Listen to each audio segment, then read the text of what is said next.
PES 2017 Review. Pro Evolution Soccer 2017, which released on Tuesday, is the latest iteration in Konami's football game franchise. The PES series is one of the two major football games for PC and consoles, competing with EA Sports FIFA. The FIFA series has long been the undisputed leader in this segment, but does PES have enough to tempt gamers away? The first thing we noticed about PES 2017 is the lack of licenses for several major clubs. EA Sports' marketing machine is proving to be way too strong for Konami.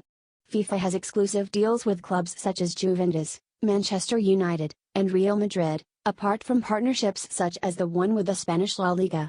This leaves PES 2017 with randomly named teams such as PM Black White, Man Red, Man Blue, etc. Commentators will not mention these teams either. This creates an odd paradox because Konami has licensed UEFA Champions League and UEFA Europa League, but most of the teams you can play within these tournaments are likely to have fake names, kits, and crests.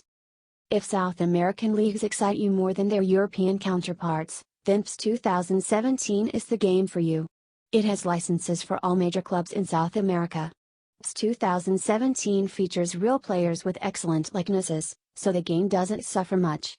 You can edit the club names yourself too, and these names should also be available via patch from the game's active user base, if that bothers you too much. Once you start playing though, all those issues will be forgotten. PES 2017 has a whole bunch of improvements that fix our frustrations with PES 2016. The refereeing is improved and you can no longer get away with off-the-ball fouls as often as you used to in the previous iteration. PES 2017 retains an arcade-y feel, which is a pleasant contrast to FIFA's recent move towards in-game realism. This means that you will end up scoring plenty of wonder goals, find yourself making a lot of last-ditch sliding tackles, and in general trying things you wouldn't in FIFA.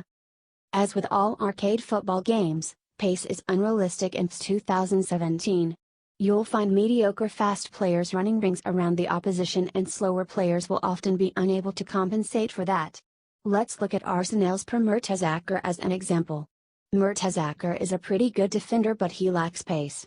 In PES 2017, we found ourselves conceding a lot less when we replaced him with Gabriel Ballista, a faster player with a lower overall rating.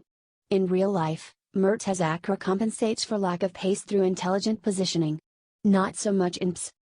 Having said that, defending feels a bit easier in this game, and when you are attacking, getting behind the AI's defensive line is a lot harder now thanks to the AI generally defending better as a unit.